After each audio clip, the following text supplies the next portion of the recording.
最近的市场预期是不是让你感觉像在过山车呀？一边是利率期货市场暗示降息似乎8-9不离10了，另一边呢，华尔街的交易员们却开始在密聊另外一个神秘的缩减 RMP， 也就是准备金管理型购债。那美国银行的明星策略师马克卡巴纳提出，这件事可能比降息还重要，而纽约联储的主席威廉姆斯更是直接预告，美联储可能很快就要这么干了。他说的很直白啊，这不是货币政策转向，只是为了把银行系统的准备金维持在所谓充足的水平。那么这听起来可能非常有专业技术性啊，但它背后的故事关乎我们每个人口袋里的钱和手里的资产价格。今天咱们就来彻底讲清楚美联储这场所谓的新印钞到底是在玩什么花样，以及它会让你的投资涨还是跌。首先我们必须打破一个核心误解呀，RMP 不是量化宽松，就是 QE， 它们的目的完全不同。你可以把整个美国的金融体系想象成一个精密的巨型引擎。那么 QE 是什么呢？就是当引擎动力不足，经济快要熄火的时候，这个央行直接往油箱里面灌兴奋剂，那也就是大规模的购买长期国债和抵押债券，直接压低长期利率，刺激大家借钱呀、投资呀、消费呀。而 RMP 是什么呢？是引擎运行了一段时间之后呢，这个机油也就是银行准备金被消耗到了临界点，央行就发现这个润滑油不够了，那机器呢就开始出现摩擦异响，于是赶紧补充特定型号的机油，防止发动机拉缸报废。他买的主要是短期国债，对长期利率和经济刺激的作用呢相对比较中性，所以美联储官员才会反复强调，这叫技术性调整，不代表我们要转向宽松。那么当然，市场永远会自己解读啊，任何形式的扩表都可能被视作是积极信号。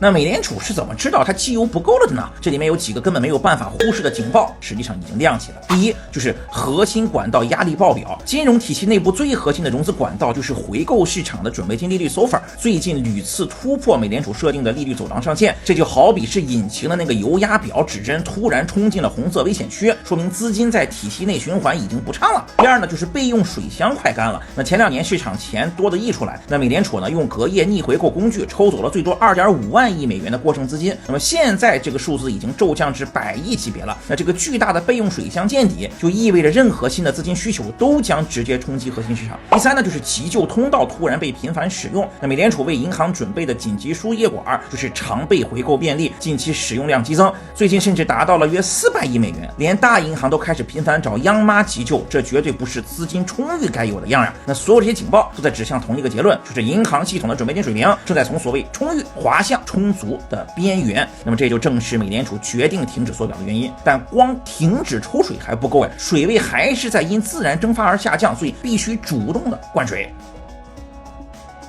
那么所有美联储官员和交易员都对2019年9月心有余悸啊。那当时美联储也是在结束缩表之后，突然发现回购市场流动性瞬间蒸发，隔夜利率一夜间飙升至5.25%，那远超当时政策利率，金融市场一度就濒临技术性的崩溃。那事后复盘，核心原因就是准备金被抽得太薄了，市场经不起任何一点风吹草动。那今天同样的剧本似乎正在预演，美联储绝对不想重蹈覆辙，因此现在的行动可以看作是一次未雨绸缪的精密运维。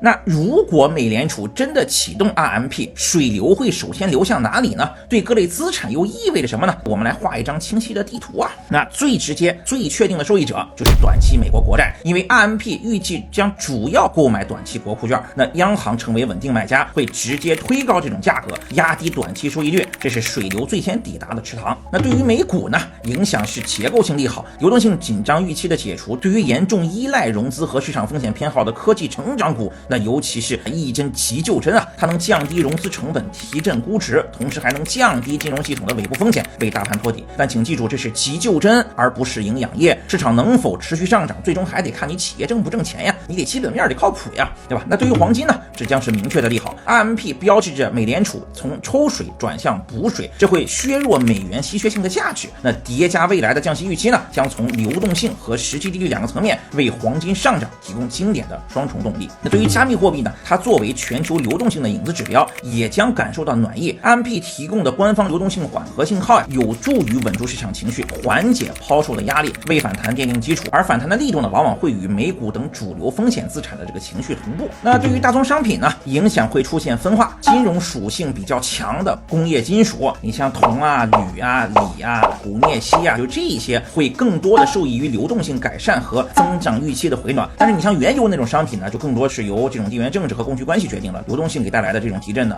一般。那对于 A 股和港股的 RMP 提供了一个宝贵且温和的外部流动性窗口，它能缓解外资流出的压力，降低全球无风险利率的牵引力。这对于与全球定价联动紧密的板块，你像资源呀、高端制造呀，以及对利率敏感的科技成长股，那肯定是构成明显的环境利好呀。当然，它只是助推器啊，真正的发动机还是我们国内的经济与政策呀。那么最后呢，对于美元 RMP 加上降息预期，会从利差和货币供应两个角度使其温和承压。不过，由于其他主要央行可能也同步行动，那美元的跌幅可能会有所限制。所以总结一下啊，美联储的 RMP 本质上是一次从粗放抽水到精细维护的转变，它不是为了刺激经济，而是为了修复金融体系内部已经造成严重磨损的管道。那它的市场影响地图也因此清晰而克制，水流将首先精准注入短期国债，溢出的部分滋养对流动性最饥渴的资产，你像科技股啊、黄金啊，并为整个风险资产的市场拖入底部。那最后呢，给小白